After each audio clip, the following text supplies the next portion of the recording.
Personality is not about impressing others, but about expressing your true self.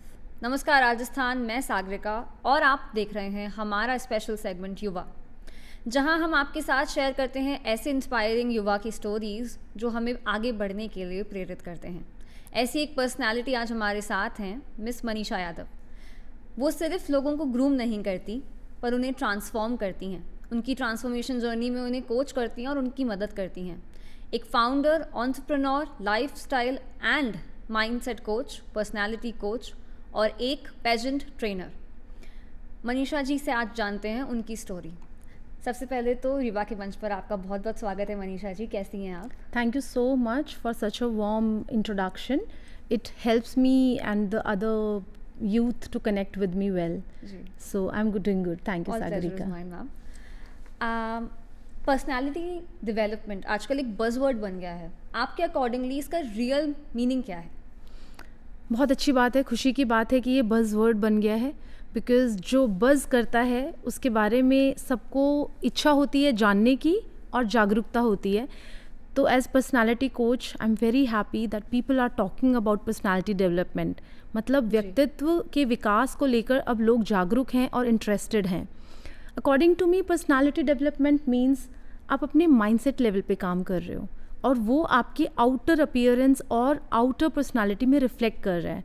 Of course development is विकास which is like slow procedure, it takes time, but awareness से ही development होती है। So I am really happy.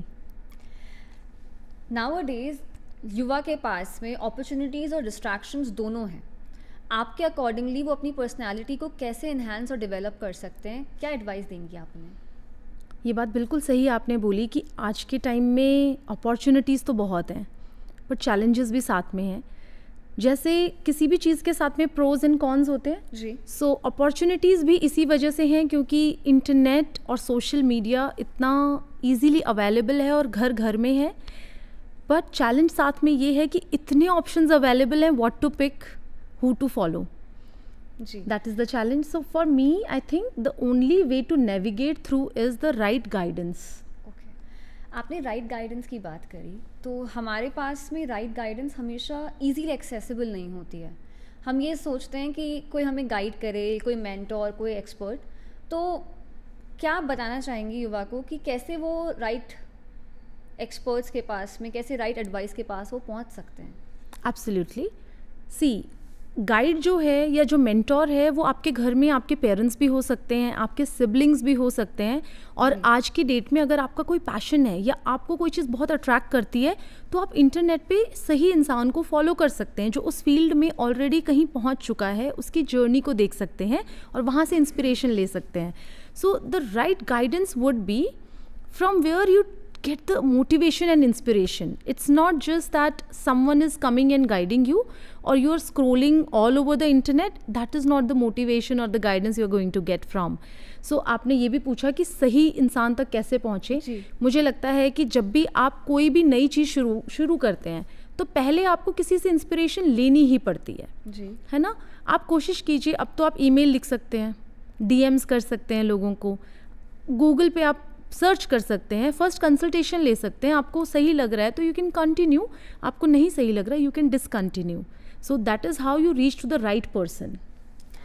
You mention कि parents हमारे सबसे अच्छे guides हो सकते हैं इनिशियली। तो आजकल यूथ में और पेरेंट्स के बीच में एक वियर्ड सा गैप है अंडरस्टैंडिंग के अंदर, उसको कैसे ओवरकम कर सकते हैं? You're right. You have touched the pain point of this generation and of course the generation of the parents also.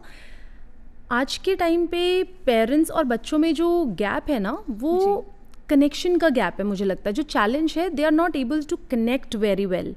Generation gap तो हमेशा से रहा है। जी, इट्स लाइक हर जनरेशन के पेरेंट्स को अपने बच्चों से शिकायत रही है कि ये हमसे अलग हैं और ये हमारे तौर तरीके समझ नहीं रहे हैं, और बच्चों को हमेशा ये शिकायत रही है कि पेरेंट्स हमको नहीं समझ रहे हैं या वो अपने तरीके से हमें बताना चाहते हैं, नए ज़माने के साथ बढ़ नहीं रहे हैं। और ये गैप हमेशा रहा है, एग्जिस्ट करा है। I think the gap was only getting over, या उसके बीच में जो फासला कम हुआ है जब वो जनरेशन पेरेंट्स बनी है। तब उन्होंने अपने पेरेंट्स को समझा है. जी.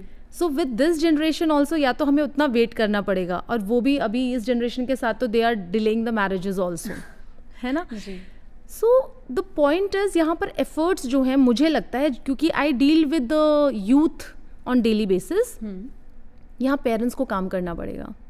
इस जनरेशन के या ये जो जनरेशन वाले पेरेंट्स हैं, parents have to be more active, they have to be more connecting to the world of this Gen Z and this youth that we have, because ये बहुत aware youth है, ये बहुत smart है, intelligent है, इसके पास सारी knowledge और information है.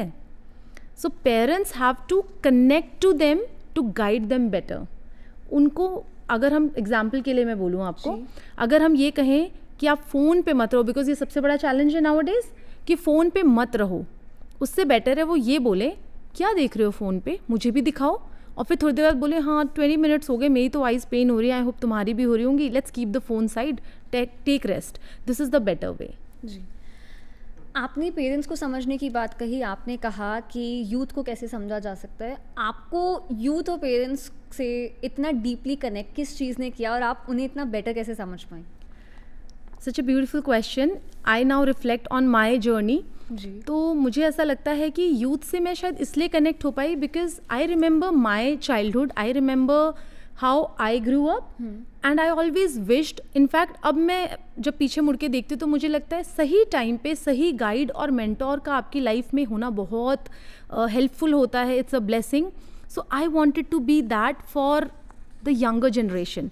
मुझे लगता है शायद मुझे सही और बेटर गाइड किया होता तो मैं शायद बहुत अलग कुछ कर रही होती. Though I am very happy and satisfied, but this was my calling. So I am very connected to the youth because I on day to day basis also I get to interact with the youth.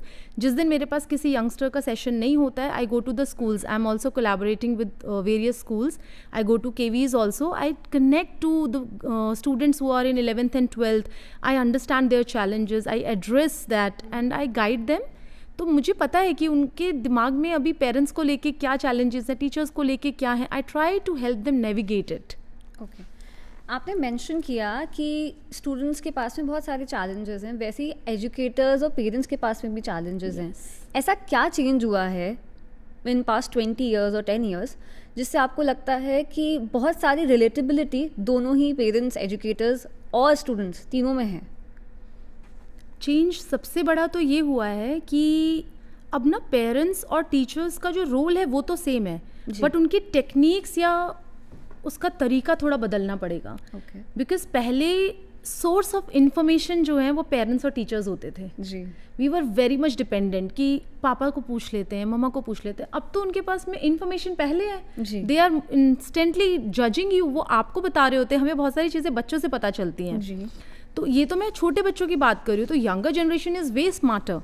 तो अब वो जो connection है ना वो बनाना बहुत ज़रूरी है. तरीके चेंज करने होंगे, उनको गाइड करना है उन्हीं की इंफॉर्मेशन के बेसिस पे. And we have to first understand कि एक जो वो ईगो इशू या ईगो क्लैश है ना वो नहीं होना चाहिए कि इनको कैसे पता है या फिर ये मुझे जज कर रहे हैं. You be the friend, you be the learner. हमने हमेशा सीखा है लाइफ में, and as a personality coach I always say be the learner forever. So as teachers and parents it's your time to show what you have learned, कि मुझे learner बने रहना है. और यही चीज़ आप उनको इंस्पायर करेंगे जी. कि मैं तुमसे सीख रहा हूँ तो तुम भी सीख सकते हो मुझसे या किसी छोटे बच्चे से.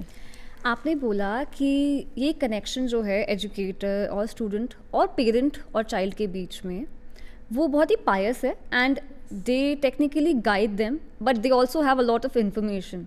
सो ऐसा होता है कि रिलेशनशिप्स पर्सनैलिटी को शेप करते हैं, बट पर्सनैलिटी कैसे रिलेशनशिप्स को शेप करती है, कैसे इन्फ्लुएंस करती है, we would like to know about that. Very interesting question you have put in. Yes, आपके रिलेशंस आपकी पर्सनालिटी को बनाते ज़रूर हैं, और आज की डेट में तो मुझे लगता है कि कम इन्फ्लुएंस होता है. पहले बहुत ज़्यादा हम एनवायरनमेंट और रिलेशनशिप्स जो हमारे पेरेंट्स हैं या जिस एनवायरनमेंट में हम ग्रो हो रहे हैं उससे शेप अप होते थे. अब बच्चों के पास में एक अलग वर्ल्ड है, रियल वर्ल्ड, वहाँ से भी वो थोड़ा इन्फ्लुएंस हो जाते हैं. तो अब आपकी एक पर्सनालिटी बहुत सारी चीज़ों से इन्फ्लुएंस होके बन गई है या बन रही है, शेप हो रही है. Now you connect with some other person, उसकी भी एक पर्सनालिटी है ना. जी. let's assume two strong opinionated people and two strong personalities, and both are different opinions. Ji. Now there is a chance to have a clash और become compatible, मतलब complement कर सकते हैं आप एक दूसरे को. बिल्कुल. ये आपकी पर्सनालिटी पे डिपेंड करता है. मतलब अगर आप रिएक्टिव पर्सन है, if you react on everything, reaction and response में थोड़ा डिफरेंस होता है. रिएक्शन मतलब इमोशंस के भाव में. जी. आप अगर बहाव में, मतलब आप अगर गुस्सा आया, आपने गुस्से में कुछ भी बोल दिया. आपको अगर बहुत इमोशनली आप हाई हुए, आपने प्रोमिसेस कर दिए, बट बाद में आप उसको निभा नहीं पा रहे हो. वैसे ही रिस्पॉन्स अगर आप करते हो, चाहे आपकी जो भी पर्सनालिटी है, जो भी आपका थॉट प्रोसेस है, मतलब आप प्रोसेस करते हो, आपको ये पता है मैं ये बोल रहा हूँ, इसका इम्पैक्ट सामने वाले पे क्या पड़ेगा या इसका रिजल्ट क्या आएगा, सोच समझ के आप रिस्पॉन्स करते हैं जी. तो आपका रिलेशन अच्छा बनता है. बट वहीं आपने रिएक्ट किया तो फिर क्लैशेस आ जाते हैं. Any 2 tips which you would like to give to the youth जिससे वो बेटर रिस्पॉन्ड कर सके रिएक्ट करने की जगह? Absolutely. First thing, be a good listener. हम जब कम्युनिकेशन की बात करते हैं तो एवरीवन कम्स, जब भी कम्युनिकेशन के सेशंस लेने जी. लोग आते हैं तो ये कहते हैं कि मुझे लोग सुने, मैं पब्लिक स्पीकर बनना चाहता हूँ या मैं कम्युनिकेशन में इतना एक्सपर्ट होना चाहता हूँ कि मेरी बात लोग सुने. मैं सजेस्ट करती हूँ पहले आप सुनना सीखिए. Be a good listener, this is the number 1 tip. Because जब आप सुनते हैं, लिसनिंग करते हैं, जी. तो आप भावनाओं को भी पकड़ते हैं. एंड जी. Second, be empathetic. मतलब सिर्फ अपनी फीलिंग्स को ऊपर नहीं रखना है, सामने वाले की फीलिंग्स की भी रिस्पेक्ट करनी है एंड उसका परसेप्शन भी समझना है. आपका 6 उसका 9 हो सकता है, उसका 9 आपका 6 है, तो ये बात समझनी बहुत ज़रूरी है. मैं आपसे ये भी जानना चाहूँगी मनीषा जी कि आजकल यूथ को बहुत ज़्यादा कन्फ्यूजन रहता है between following their passion and conventional और प्रोफेशनल करियर्स. वो कैसे बेटर नेविगेट कर सकते हैं, कैसे करियर गाइडेंस सीख कर सकते हैं? Please share it with them. Yes, you are right. जैसा कि हमने बोला कि आपने बहुत अच्छा शुरू में कहा था कि अपॉर्चुनिटीज़ भी बहुत हैं, डिस्ट्रैक्शंस भी बहुत हैं. जी. तो वैसे करियर ऑप्शंस अब जो यूथ है उसको बहुत पता है, लेकिन तरीके नहीं पता है, प्लस साथ में डिस्ट्रैक्शन भी है. और एक बड़ा चैलेंज है कि जो आप करना चाहते हो वैसा अगर पहले किसी ने नहीं किया है तो आपके पास कोई एग्जाम्पल भी नहीं है कि आप पेरेंट्स को बता सकें या फॉलो कर सकें. It's both ways. अब आपने करियर गाइडेंस की बात की तो we also do psychometric assessments, जहाँ पर हम उनको we get to know their personality और हमें पता चलता है कि इस टाइप की पर्सनैलिटी किस करियर पे बेटर अलाइन कर रही है. जी. दूसरा, हम देखते हैं कि अगर बच्चे का कोई पैशन या प्रोफेशन वो फॉलो करना चाहता है तो वहाँ पर क्या चैलेंजेस आएंगे या क्या इसकी पर्सनालिटी में ऑलरेडी स्ट्रेंथ्स हैं जो उसको वहाँ पे हेल्प करेंगी. जी. And if it is challenges then we guide them, we tell them कि बेटा ये आपके चैलेंजेस आने के चांसेस हैं, इन पे आपको वर्क करना है. सो वीकनेस पे या एरियाज टू वर्क ऑन. सो ये इस तरीके से हम गाइड करते हैं बच्चों को. आप कैसे हेल्प करती हैं जो भी स्टूडेंट्स आपके पास में आते हैं सीकिंग कि वो अपनी वीकनेसेस को स्ट्रेंथ्स में कन्वर्ट कर सकें, और आप कैसे ये आइडेंटिफाई करते हो कि कौन सी उनकी वीकनेस है, कौन सी स्ट्रेंथ है, और कैसे उन्हें कोच करना है? एब्सोल्युटली. यहाँ पे थोड़ा सा मैं पिछले आपके क्वेश्चन से कनेक्ट भी करूँगी जी. कि बच्चे, मुझे लगता है because we are talking to you, they would like to know from me कि वो पैशन को फॉलो करें या कन्वेंशनल प्रोफेशन को भी फॉलो करना बेटर है. तो मेरा ये सजेशन है कि it's a formula to it. It's passion plus skill plus the market demand. Okay. इनमें से अगर कोई 2 चीज़ें आपके पास में ज़्यादा हैं और एक कम भी है तो काम चल जाएगा. जी. लेकिन अगर 2 कम है और 1 है आपके पास तो काम नहीं चलेगा. अच्छा. ओनली पैशन है बट आपके पास स्किल नहीं है उस पैशन के अराउंड या सराउंडिंग, जी. और मार्केट में उसकी डिमांड भी नहीं है, तो आप अकेले पैशन से पैसा नहीं अर्न कर सकते, वो आपका करियर नहीं बन पाएगा. It's not a successful career. वैसे ही आप सबको कैलकुलेट कर लीजिए. नाउ कमिंग टू कि आपकी जो एरियाज टू वर्क अपॉन है उनके लिए हम कैसे गाइड करते हैं. सबसे पहले ना सेल्फ अवेयरनेस इज़ इम्पॉर्टेंट. पहले खुद को जानना ज़रूरी है. बच्चों को अभी अपने बारे में पता नहीं है, वो सिर्फ सोचते हैं कि हमें पता है अपने बारे में बहुत कुछ, या फिर मुझे क्या पसंद है क्या नहीं पसंद है. यू वॉन्ट बिलीव, जब हम साइकोमेट्रिक असेसमेंट्स करते हैं एंड वी आज अगर हम उनको दे देते हैं ना कि सॉल्व करो, तो हमेशा रॉन्ग या डिफरेंट आंसर आता है. And if we guide them and if we ask them, that is the time they think about themselves. And in fact कई बार कहते हैं हमने कभी सोचा नहीं ऐसा. जी. So it means there is lack of self awareness. जैसे आप अपने बारे में सेल्फ अवेयर होंगे, आपको अपनी स्ट्रेंथ्स के बारे में पता चलेगा, you will feel confident already, and then we tell them कि आपको ये जो स्ट्रेंथ का कॉलम है इसको बढ़ाना है, वीकनेस के कॉलम को कम करना है, यही जो वीकनेसेस हैं आपकी स्ट्रेंथ में कन्वर्ट करनी है, और यही स्ट्रेंथ्स हेल्प करेंगी इनको कम करने के लिए. जी, आई होप आई आंसर्ड. और बिल्कुल मैम. अब I would like to know about you थोड़ा सा. जैसे आपने सबसे पहले हॉस्पिटैलिटी से शुरुआत करी, उसके बाद में आप एक एजुकेटर रहीं, एविएशन इंस्टीट्यूट में you are also a coach, अब आप पर्सनैलिटी डेवलपर भी हैं, उसके अलावा आप एक एंटरप्रेन्योर हैं, एक फाउंडर हैं. ये कैसा एक टर्निंग पॉइंट था आपकी लाइफ में जिसने आपको पर्सनैलिटी कोच और लाइफस्टाइल कोच और माइंडसेट कोच बनाया, और क्या था जिसने आपको प्रेरित किया यहाँ आने के लिए? This is what I am also going to self reflect, and maybe मेरी जर्नी से युवा प्रेरित हो सकते हैं, जो मैं बोल रही हूँ उससे कनेक्ट कर सकते हैं. आपके पैशन तक पहुँचने के लिए कभी कभी आपको कोई ना कोई प्रोफेशन स्टार्ट करना होता है, और जब आप अपनी प्रोफेशनल जर्नी शुरू करते हैं तब धीरे धीरे आपको अपना पैशन अनफोल्ड होना शुरू होता है. I was always passionate about trainings, I was always a good trainer, क्योंकि मुझे लगता है जो चीज़ मुझे समझ आ जाती थी वो मैं किसी को बहुत आसानी से समझा देती थी. जी. बट 17 साल की बच्ची से कौन कोचिंग लेगा ना. हाँ, बिल्कुल. So I had to wait. सो अब वही बात है, क्या मैं 10 साल वेट करती? Instead I gain different skills, जी, following my passion in the field only. मतलब आपका जो भी पैशन है वो आप किसी भी प्रोफेशन के अंदर अलाइन कर सकते हैं, क्योंकि वो आपका पैशन है, वो ऑटोमेटिक आ ही जाएगा, रिफ्लेक्ट होगा. जी. But sitting at home and thinking कि मेरा पैशन ही मेरा करियर होगा, शायद कभी कभी आप लेट हो जाते हैं.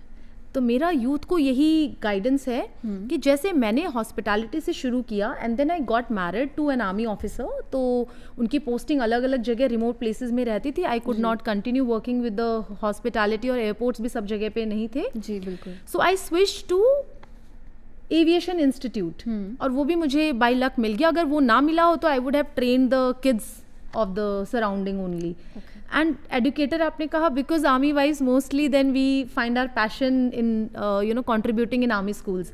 So I became the educator also, and now I'm following my passion. and academy मैंने इसलिए सेट की because I thought that मेरे जैसे ना बहुत कोचेस हैं जी, जो पैशनेट हैं, इंस्पायरिंग हैं, who wants to contribute in people's life but they don't get the platform. बिल्कुल. So I thought it's an umbrella. It's Pleasant Personality Academy, I named it. Okay. It's an umbrella for the other coaches and the counselors who want to guide the students or the young generation. So yeah, that's the journey. Moving ahead and talking about how you guide people, तो आप एक pageant groomer भी हैं. Yes. ऐसे कौन से steps एक pageant aspirant को लेने चाहिए सबसे पहले, जिससे वो pageant ready हो सकें या फिर वो initially एक step up कर सकें?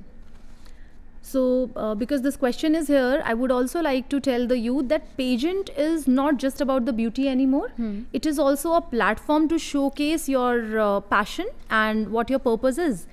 तो सबसे पहला स्टेप तो मैं ये सजेस्ट करूँगी, आपको ये पता होना चाहिए कि आपका पर्पस क्या है पेजेंट में जाने का.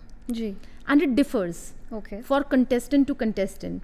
हो सकता है किसी एक कंटेस्टेंट का पर्पस है क्राउन विन करके अपने कंट्री को रिप्रेजेंट करना and to bring the change world wide. जी. एक का हो सकता है सिर्फ इतना है कि मेरे बचपन का सपना है, मुझे वॉक करना है रैम्प पे. Okay. So we can't say that this is better और this is better. It's your personal purpose. तो आपको अपना पर्पस क्लियर होना बहुत ज़रूरी है. उससे क्या होता है कि डिसअपॉइंटमेंट कम होती है और इन्जॉयमेंट ज़्यादा होता है.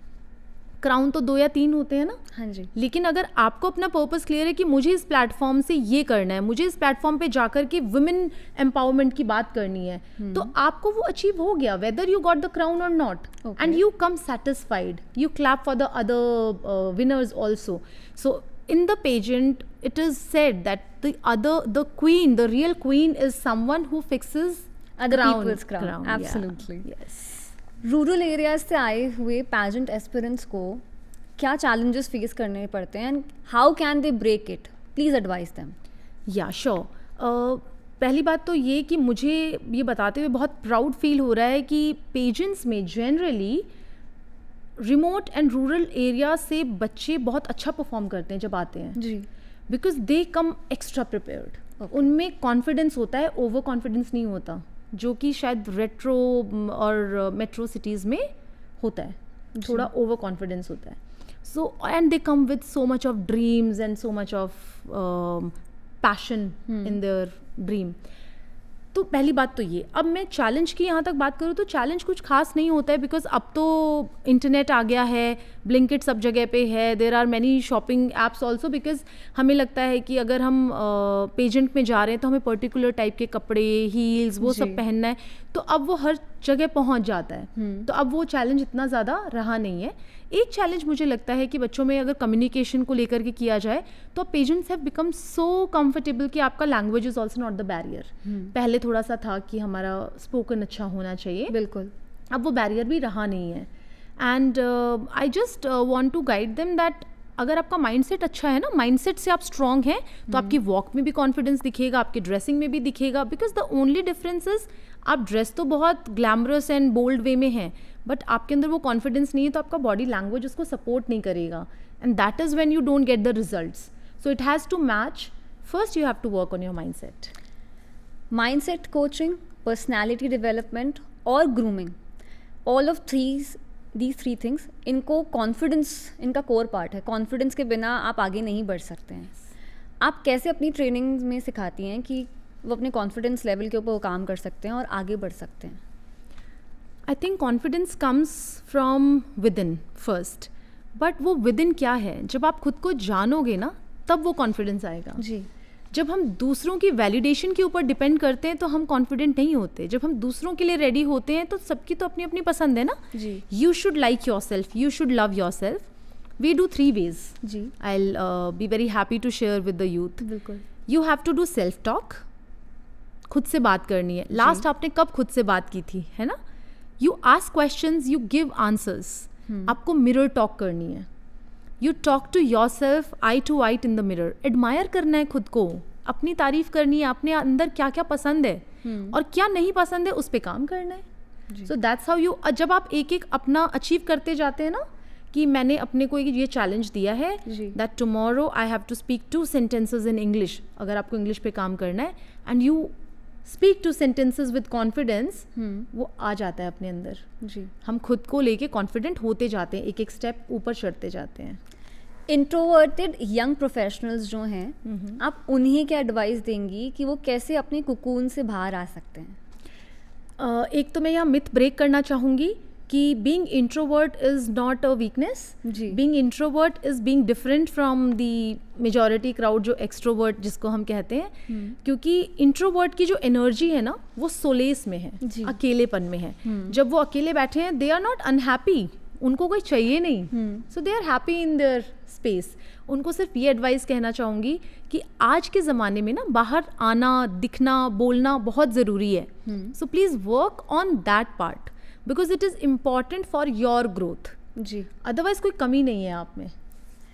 जब हम ग्रोथ फैक्टर की बात करते हैं तो कई बार ये क्वेश्चन आता है कि इतनी अपॉर्चुनिटीज़ होने के बावजूद भी हमारा यूथ जो है आज लॉस्ट और डिस्पेयर में फील करता है. वो कैसे उसे ओवरकम कर सकते हैं, उससे बाहर आ सकते हैं और कैसे कुछ एडिक्शंस को कम कर सकते हैं? ये जो क्वेश्चन है ना, ये बहुत सेंसिटिव क्वेश्चन है. जी. बिकॉज यूथ को जब हम सिंपली बोलते हैं तो उनको ज्ञान लगता है और वो नहीं समझ पाते हैं. मैं एक एग्जाम्पल से समझाना चाहूँगी. बिल्कुल. शायद किसी की हेल्प हो जाए. आप एक पहाड़ पे चढ़ना शुरू करते हैं, है ना. आधे पहाड़ पे चढ़े, फिर आपको लगता है कि नहीं नहीं मुझे तो उस पहाड़ पे चढ़ना चाहिए. आप वहाँ से नीचे आते हैं, फिर आप दूसरे पहाड़ पे चढ़ना शुरू करते हैं.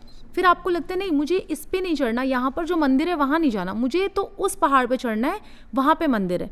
जब आप वहाँ चढ़ते हैं, ऑलरेडी थक चुके होते हैं, 3 पहाड़ हो गए. अब आप सोचते हो मुझे छोटी पहाड़ी पे चढ़ना है. वहाँ तक जाते जाते भी आप इतने थक जाते हो कि शायद आप पूरा कंप्लीट उस पहाड़ को भी नहीं कर सकते. अब आप हो गए डिसअपॉइंट. बिल्कुल. है ना. इससे बेटर क्या था कि एटलीस्ट आपने जब एक पे चढ़ना शुरू किया, उसके एंड पॉइंट तक पहुँचो. वहाँ का जो व्यू है वो देखो, उसको एंजॉय करो और एटलीस्ट खुद के अंदर एक कंटेंटमेंट आएगा कि मैंने एक टास्क पूरा किया, मैंने जो सोचा था वहाँ तक मैं गया। तो ये मैं क्यों कह रही हूँ, क्योंकि मैंने देखा है कुछ यूथ क्या करते हैं, एनरोल करते हैं एक पढ़ाई में, बीच में छोड़ देते हैं, मुझसे नहीं हो रही, दूसरी पढ़ाई में एनरोल करते हैं, छोड़ देते हैं। करियर में भी यही करते हैं, ट्रेनिंग्स करते हैं, बट आगे जब उनके प्रमोशंस का टाइम होता है तब तक तो they are about to leave only. तो देखो, जब आप स्टार्ट करते हो कहीं पे भी चढ़ना स्ट्रगल आता है जी। तो क्या दूसरे पहाड़ में चढ़ने में स्ट्रगल आया नहीं? बिल्कुल आया ना। So I am trying to say choose your battle wisely. आप चूज करो, पहले आप एनालाइज करो, but don't take much time, and then if you have picked, decision लेना बहुत ज़रूरी है। डिसीजन सही या गलत नहीं होता, जो डिसीजन आपने लिया है उसको सही साबित करना अपनी जिम्मेदारी समझो, और मुझे लगता है डिस्ट्रैक्शन कम होगा और आप लॉस्ट नहीं होंगे। And I know you are telling the fact कि लॉस्ट हो रही है हमारी यूथ बिकॉज इतना स्विमिंग पूल है उनके पास में, but this is the example. And आपने एडिक्शन की जो बात की, तो उसके लिए they have to challenge themselves. पहली चीज़ तो जानना ज़रूरी है कि आप एडिक्टेड हो या नहीं हो, तो you have to challenge yourself, आपको पता चल जाएगा कि आप एडिक्टेड हैं। एडिक्शन में सबसे पहले फ़ोन एडिक्शन की बात करूँगी मैं, because we are all stuck अपनी स्क्रीन्स के साथ में, वो चाहे किसी भी उम्र के, किसी भी दौर के पर्सन हो, पर आज के स्मार्टफोन के ज़माने में सबको ये लगता है कि हाँ हमारा फ़ोन और हम काफ़ी हैं। उसको कैसे ओवरकम कर सकते हैं, कैसे बेटर बना सकते हैं और कैसे बेटर हैबिट्स चूज़ कर सकते हैं? राइट पहली बात तो ये कि तुरंत अभी हमारी कॉन्वर्जेसन सुनते सुनते आप चेक करो क्या आप मोबाइल एडिक्टेड हो, कैसे आपको पता चलेगा? जी, अगर आपने डिसाइड किया है कि मैं 30 मिनट्स तक फ़ोन टच नहीं करूँगी और आपने 30 मिनट्स तक फ़ोन नहीं टच किया, मतलब आप एडिक्शन में नहीं हो जी। आप अपने इंजॉयमेंट के लिए देख लेते हो। लेकिन अगर आपसे वो हो नहीं रहा, आप खुद को चैलेंज कर रहे हो और आप उस चैलेंज को अचीव नहीं कर पा रहे ओनली 30 मिनट्स का भी, जी जी चाहे उस पर फ़ोन आ रहा है, मैसेज आ रहा है, तो आप मोबाइल एडिक्टेड हैं। अब आपको कैसे नेविगेट करना है? आपको ये धीरे धीरे खुद को चैलेंज करना है। पहले आपको 10 मिनट, फिर 20 मिनट, 30 मिनट्स, 1 घंटा, 2 घंटा, इस तरीके से धीरे धीरे स्क्रीन टाइम कम करना है। जी, मैं आपसे ये बोलना चाहूँगी कि ऐसी कौन सी सेल्फ रिफ्लेक्टिव एक्टिविटीज़ हो सकती है, मैं आपको 2 से 3 पर्सनालिटी ट्रेट्स देती हूँ जिससे हमारे यूथ बेटर कर सकते हैं अपने आप को। जैसे फोकस हो गया, यस, तो आप उस पर हमें क्वेश्चन बताइएगा कि वो अपने आप से क्या पूछ सकते हैं। एब्सोल्युटली, सेल्फ रिफ्लेक्टिव क्वेश्चन मैं आपको बताती हूँ। जी, फोकस के बारे में अगर आपको जानना है तो आप लास्ट याद करो कि लास्ट कब आपने 1 घंटा बिना मोबाइल को छुए या जिस काम को कर रहे थे 1 घंटा फोकस करके उस काम को किया, लास्ट कब किया? जी। उसके अलावा इमोशनल चेंजेस हो गए, इमोशनल ड्रेनेज हो गया बहुत ज़्यादा। ओके, अगर आप अपना इमोशनल वेलबींग देखना चाहते हो तो लास्ट टाइम याद करो कि आपने कब अपने गुस्से को कंट्रोल किया था, जबकि आप गुस्सा कर सकते थे बट आपने कंट्रोल किया था, आपने रिस्पॉन्स किया था, रिएक्ट नहीं किया था। ग्रोथ और पॉजिटिव माइंडसेट।